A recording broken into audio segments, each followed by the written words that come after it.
A Missouri City woman, meantime, was brought to tears after finding her mom in a pool of blood after she was attacked by dogs. Tenants in a Missouri City complex say they feared aggressive animals would do something like this. And Houston Animal Control says they were reported several times. But it wasn't until ABC 13's Nick Notario got involved that the dogs were picked up, as he discovered this is an issue one Houston area city is trying to tackle by cracking down on dog owners. The bandage on her body gives away why this 69-year-old woman is struggling to walk.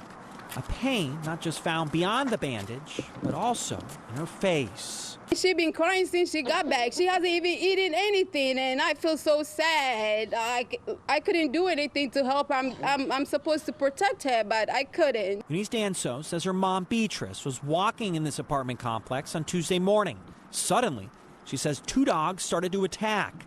Beatrice ran for help, but the dogs bit her arm, leg, injured her hip.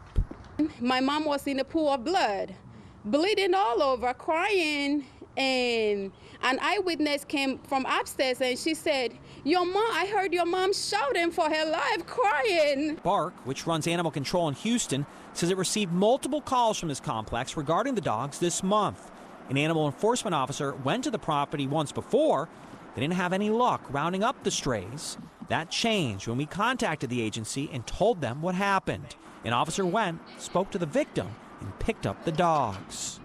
Aggressive dogs shouldn't be around human beings. They shouldn't. They should be taken away. If you know of an aggressive animal, you should contact 311. BARC says it receives 58,000 of these calls a year. It can't get to them all and prioritizes cases based on bites and immediate threats. It's an issue one city is fighting by cracking down on owners. This month, Richmond added an aggressive dog policy after receiving neighbor complaints. Now, an owner can be fined upwards of $500 if their dog attacks. Penalties, Danso says, need to be implemented because she now knows how dangerous these incidents can be.